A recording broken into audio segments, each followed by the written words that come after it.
we're back at it again with question number three.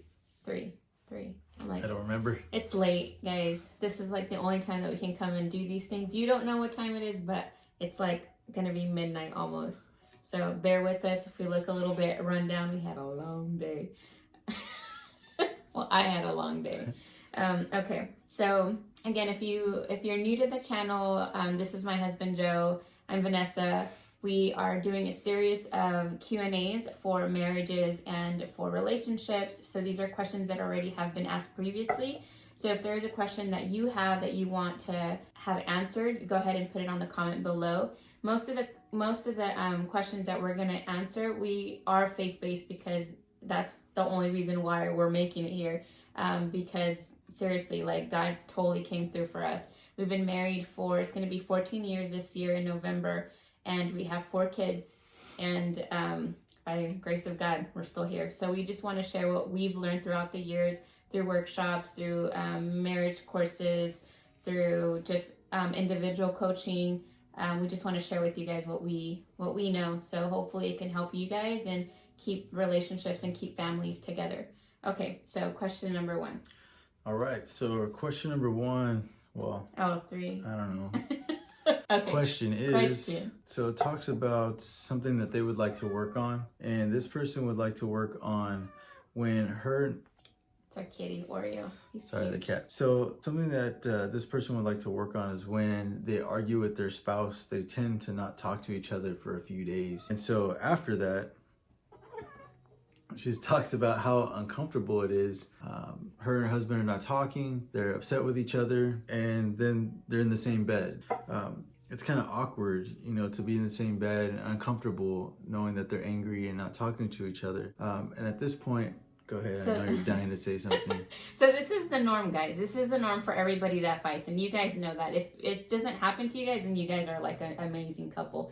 But usually when you get mad and you argue with somebody, you give them the cold shoulder, like for a day. My case, when we first got married, it was like 3 days, 4 days. I don't know how long I went without talking to him. But that was like the norm because you don't know how to communicate. So you're just mad because nobody wants to say sorry. You guys are both mad. You guys both said really evil things to each other. So... That's where this couple is at right now. I think the best part actually about the question is right at the end of the question, this person writes that her and her spouse know that this is something that is an issue. Yeah. And so they both agree that it's not right, and they both agree that they want to move forward and fix it, but just not sure how or where to start. And so I think that's one of the best things that you could have because they're going to be working together on it. And that's generally speaking, it's usually one or the other that wants to work on it or that realizes the problem. And so when that happens, it just makes it difficult because it takes 2, right? Yeah. So if both are in agreement that this is something that needs to be fixed, then I think it's going to get done and get fixed and get worked on and improved on that much faster. Yeah, I read this quote where it was saying that a marriage is 50-50. And if even just 50% of the person is trying to fix the problem, you're going to have a really good chance. Now imagine both people that are 50 and 50 trying to fix it. Like, man, you're going to be golden. But so one of the issues of why we kind of get to like the big blow up is because we don't know how to have a disagreement. We don't. This is typical. And I'm going to give you an example because I'm a very visual person and I'm pretty sure that it'll help. Can you give me a problem for today or any week? You never put your keys on the hook. Okay. So as soon as he tells me something that there's a problem, okay, but say you were upset, why would you tell me like you didn't put the keys on the hook? Like what would you say? Because you wouldn't just say it like that. Not what would I say. What happens is I have a car and she has a car. Because it was much worse when we were sharing a vehicle, is that I'm running late as it is. I have to leave by a certain time or else I know I'm going to be late for work. And then I go to grab the keys, and they're not there. No keys. What? So, nice shiny little hook there, all lonely with no keys on it.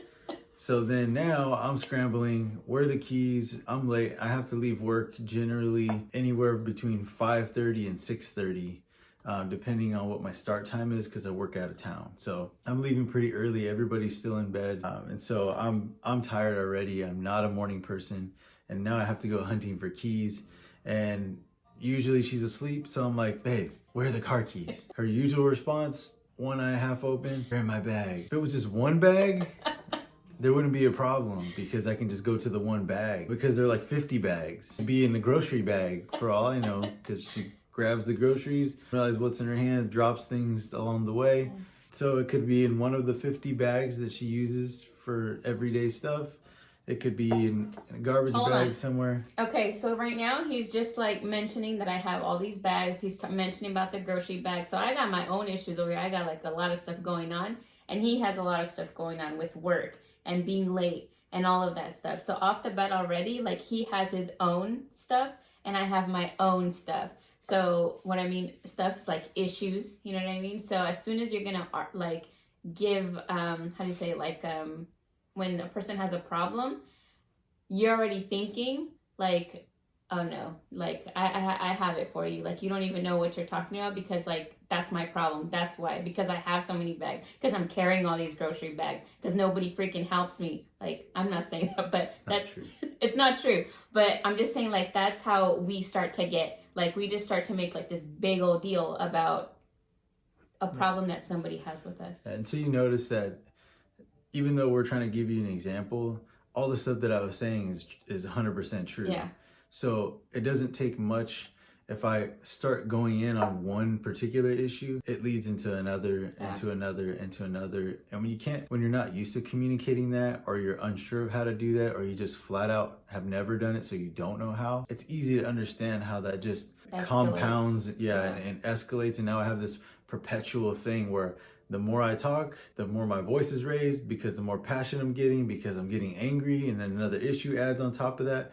And before you know it, you're just straight up yelling at each other. For things that happened last year. Yeah. Over keys. And you know, I guess going through all the classes and stuff that we've been through, we have learned a lot. And just disclaimer for myself, the majority of what I've learned, I learned from doing the wrong way. And so I don't have it all figured out. And in this particular case, arguing was not a strong point for me, because I usually would default to just being angry. And so it really took a lot of years for me to overcome some serious anger issues. So that just practice, time. So if you have similar issues that I have, or you're going through some things as a couple, that's okay. And what I really would like to change people's perspective about is about the concept of arguing. Arguing is actually a very good thing. Yeah. And it means that there's dialogue. It means that there's conversation back and forth. Now, there should be boundaries to that. There should be no cussing. There should be no, you shouldn't be yelling in each other's face. Or putting each other down. Right. No name calling, no disrespecting each other. And if it gets to the point where you can't control yourself and you're going to cross a line, then you absolutely should take a break. Somebody go take a 15-minute walk, just not talk about it for a little while until things are calmed down. But the point of arguing is really to say, I've overstepped a boundary, and she says, no, you don't cross that line. And now I learned something about her. I learned now for the future, this is too far, whatever that thing is. Sometimes people tell jokes, and they tell a joke that might be offensive to the other person. And it's like, hey, you don't joke about that family member, or you don't joke about that in my life, or that part of my life. I don't know if she went through something traumatic growing up, and now I'm making light of something that she takes very serious. Learning experience. Yeah. So when you have that part of knowing and understanding, okay, when you're gonna argue is because somebody's feelings got hurt, like how he was saying. So somebody's feelings got hurt, and all they're seeking is for an apology. That's it. A simple apology. And what I mean is simple is just the same thing with the hook stuff. Like if he told me like, hey Vanessa, like I'm late to work, like you need to put the keys back on the hook. That's an issue of mine. I know that. So at the end, I could say like, well, you don't do this. Like, I'm just giving an example. I don't see you helping me with the groceries. Like, I have all these bags. Like, what do you think? Like, I have all this stuff. And then you want me to think about the keys? Like, you're crazy. Like the other day. And then I'm just like going on and going on. So instead of that, I can say, what, babe, I'm sorry. Like, I didn't mean to make you late. I know I have that bad habit. I'm going to keep trying. I'm really trying. I promise I'm trying. Or I'm going to try it. I'm going to make an effort. Those are the words that you want to use. And And if they say, well, you always say that, you always say you're going to try, just say, okay. And I know that word because that's like my favorite word. And you say like, oh my God, you exaggerate. Always. So I'm going to just throw this out there for the guys. I'm going to throw you a lifeline. Well, it's, I guess, women, please listen, because it's going to help your guy out. It's not fair when you speak in absolutes. Okay. Yes. They don't like that. Always this, or we're not always that. You never do this. That's just not true. That's just not. You don't want to all the time, 100%. Yeah, you don't want to start an argument with something over exaggerated and fake like that. That's just not a good way to start, because automatically, it's a put down, and automatically it doesn't allow you to be heard. Yeah. Because once that starts, trust me, inside here, we're checked out. We're somewhere way better than having to listen to this argument. Seriously. So I would say generally what happens, like if I'm going to get in an argument and I don't know how to argue and it always turns into a fight, basically what I'm going to do is I'm angry, I'm hurt, I'm upset. You're going to hear what I have to say. Yeah. And so I'm going to come in strong. I might even raise my voice just a little bit to let her know that I'm serious. And if she doesn't receive the message like I'm serious, then I guess I got to take it up a couple of notches. Mm-hmm. Usually when I do that, I start seeing this, I don't remember which one it is, but one of the eyebrows goes to like up here. It does not go that high. Yeah, it goes way up here. And then I know I'm kind of like, okay, I can't let her see me get shook, because if she knows that I'm getting scared, then I lost already. So you guys know each other's signs of when you're crossing the line, when you're getting each other upset. Yeah. And women have an amazing ability to just know the right combination, boop, boop, push those buttons, and it's on. We know. So if I'm going to come in and I'm arguing now because I want to fight, not because I want to make something better, I'm already going to lose. Even when you win, you lose. We're just pushing each other away. We're pushing each other away. We're hurting each other. We're cutting each other down. And if there's anybody that should be respecting and loving and cherishing you the way that you deserve, it should be your spouse. Yeah, each other. Yeah, and unfortunately, we spend way too much time cutting each other down. Yeah, that needs to change. And the crazy part is that when I say everybody loses, because what happens is that you're literally, the way that you argue, you're literally passing that on to your kids. Yeah. So your kids are losing. Your kids are learning from you how to have a relationship. And what I mean by this is that whole thing of not talking to each other, I was that person. Because guess what? My mom used to do it. And she used to ignore my dad for days, weeks at a time. Like if he didn't live there, he slept on the couch, she slept on the bed, and that was it. And I don't know what that means, and I know like in the beginning, when we first got married, we've been through so much. Like, a lot of people don't understand. They see our relationship now and they're just like, they almost like make fun of like how we are now because we're good to each other. But they don't know all the stuff that we've been through. You guys have no idea. Like when I was talking about cutting him down, like I used to be really mean. I remember one of the first arguments, and I can't never forget this one because now that I think about it, know what's coming. I'm like, dang it, I can't believe I told him that, but divorce was in my mouth every weekend, every week, every 3 days. It was in my vocabulary. And not only that, like when we had like our fights, I would just tell him like, you're nothing to me. Like I married you because I don't know, like a mistake. I just did that. And like when that would come out, I'd just be like, you're just here because you're a paycheck to me. Like I would tell him that. So can you imagine you telling your husband, these awful things. And if another man told these things to your husband, oh, you better sure you're going to be dropping bows, because you just don't say those things. But then you expect your husband to not say anything, to calm himself down and to respect you when you're totally disrespecting him. When no other man, he would not allow another man to talk to him like that. But yet he's allowing you, and it's okay. So we take advantage of that because we know like, what, you're going to hit me? What are you going to do? And we're literally pushing their buttons, like so pushing their buttons.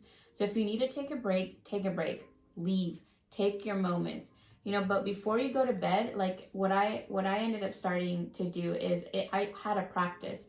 So it went from 4 days to 3 days. Then it went from 3 days to 2 days, and from 2 days to like 1 day. And then from that 1 day, I'm just like, okay, it's the evening, the sun's going to go down. And then there's a verse that we read. And we didn't have the verse.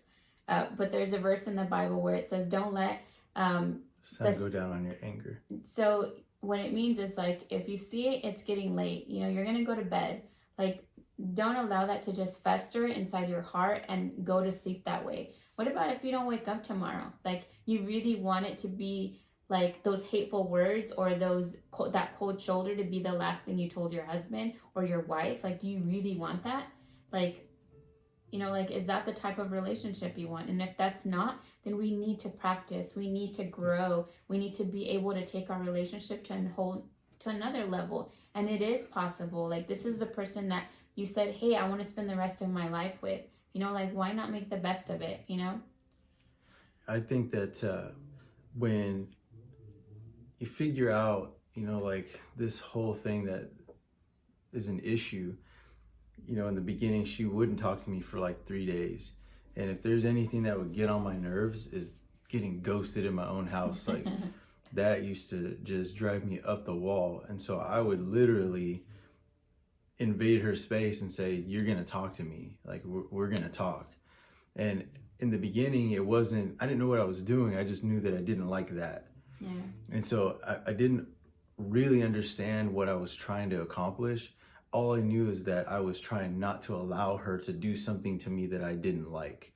So my motives were not exactly in the right place. However, it brought to light something that wasn't correct between us. So I wouldn't allow her to not speak to me. So I would speak to her, you know, on purpose, and she would ignore me, and it would frustrate me. But we got better at it. And, you know, now 14 years later, you know, it might be 15, 20 minutes, you know, before we need to talk about this. You know, I still got issues because we might talk about it in 15 minutes, but she kind of gives me that look like, can I talk to you? Or we need to talk. And, you know, guys, man, when we hear that, it's like, those words. I need to mentally prepare for this. You know, it's like, So I still got issues that I got to work on, and we're still figuring things out for ourselves too. But what I'd like to offer is this, like we talked about, the Bible does say, don't let the sun go down on your anger. Yeah. And it doesn't mean that you sit in a corner and you stare at each other's faces until you figure it out. It just means that at the end of the day, if it's not resolved, that's okay too. Yeah, you agree to disagree. The point being, you're not trying to kill each other all night long. But you just say, you know what? I come to the understanding that this is the woman that I love. When I go to bed at night, I don't want to feel this uncomfortable tension in my own bed.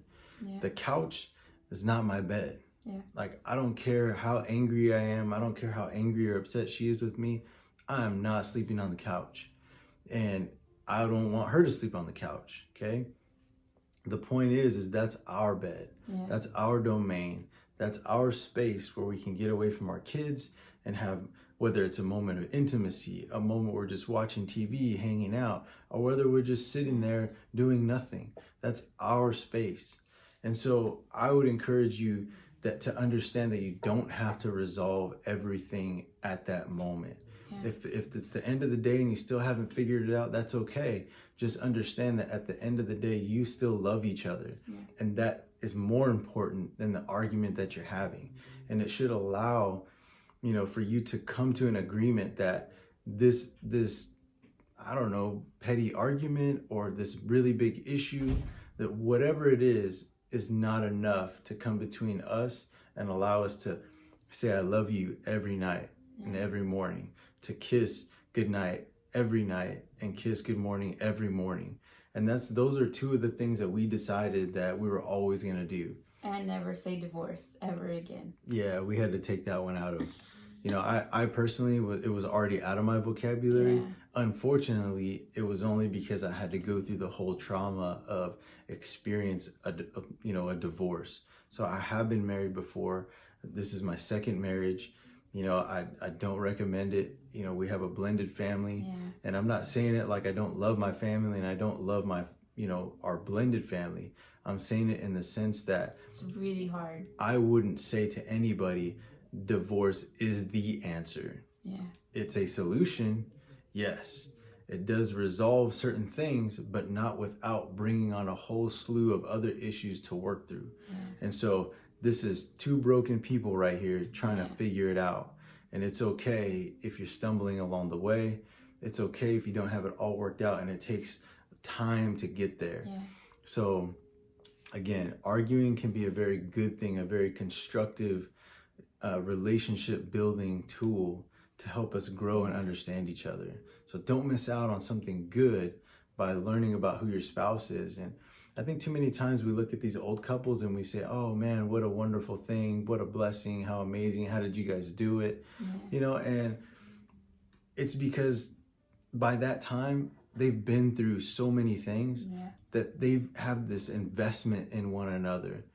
And so we can't get to that kind of glory in our relationship without that kind of victory, without going through some struggle without working hard and going through the battles together.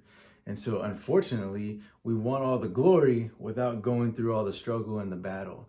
So it may be a small battle, it may be a large battle, but rest assured that there's something very good to come on the other side of it when you spend more time loving each other and less time hurting each other. And you know, like there's only so much that we wish that we could kind of convey, and how wonderful your relationship could be when you just really give yourself, you know, like work hard to kind of love your spouse and be there for your spouse, forgive your spouse, be graceful towards your spouse. You know, like for me, I was a person that I was a very unfaithful person. For me, I wanted the fairy tale every day. So if he wasn't good enough, I'd be like, next, you know, like that's who I was. And I wanted the fairy tale. That's why, I mean, you see me watching all those Korean dramas, like that was my world. Like literally it was my world. And if that wasn't happening, I just thought that I needed to be on the lust bubble the whole entire time. You know, like, so there's a lot of people and a lot of girls still like that, you know, where we just want to be feeling like we're in the honeymoon stage, and then once we're done, we're like, okay, this is not working out.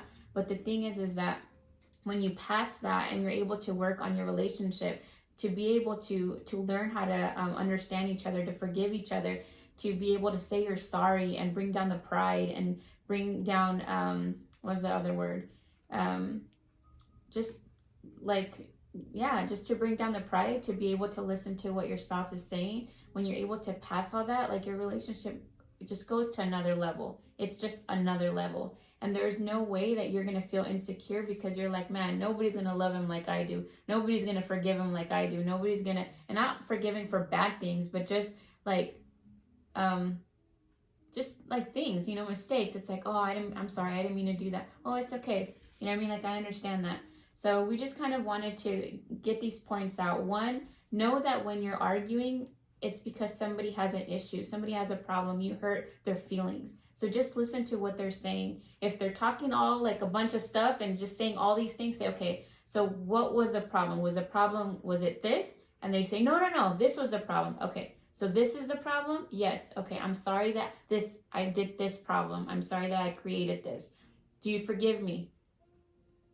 Sure, that's going to be so weird for you to say, but just do it like that and it's going to help. If it's hard for you guys to just express that, text it. At the beginning, I would just text him all the time because I couldn't even express myself because I would just end up crying or, you know, like I was a mess. So that worked for me. Or I would write a letter, you know, and now, I mean, I'm able to express myself. But if that's what you have to do in the beginning, you know, do whatever you need to do to just kind of get you to move forward in that, with that. So a lot of love and a lot of grace. Yeah. You know, there are going to be things that are pet peeves about each other that really make it difficult sometimes to get through an argument because emotions are high. You know, for instance, I don't know if you guys can tell, but she talks really loud when we make these videos. So if you see me doing a little bit of this, it's because my eardrum is blown out. So when she's passionate about something, she raises her voice automatically. Yeah. So right now your eardrums are probably hurting right now because how loud she's talking. But the point is that, so imagine now she's passionate about this, speaking to you guys. Imagine when she's upset or when she's angry, her voice, her level's like this high. And almost every time we talk, even when it's a regular conversation and we're sitting right next to each other in bed, I'm like, babe, I'm right here. Like literally right here. I need to get a shirt that says, You know? babe, I'm right here. But, Rocker. So that might be a challenge to overcome. So, Yeah. You know, we didn't intend to make these videos so long. I know, Let so us know sorry. if it's just too long. Like, if you just need us to chop this thing down. We can try. Or if you just want us to maybe give more information about what an argument looks like, kind of break down the anatomy of an argument. Yeah, we can do that. Yeah, just give us some ideas and let us know how we could help you out. Yeah, because this is like an intense topic to just be like, do it in 10 minutes, 15 minutes. We would be doing a disservice to you if we didn't explain like all like the bits and pieces of kind of like what gets you there and how can you avoid it and what can you do after, you know, you're in that place, you know. So we kind of, you know, try to do that, you know. And so, but anyways, all right, guys, so we love you guys. I hope that, you know, this helps in any way.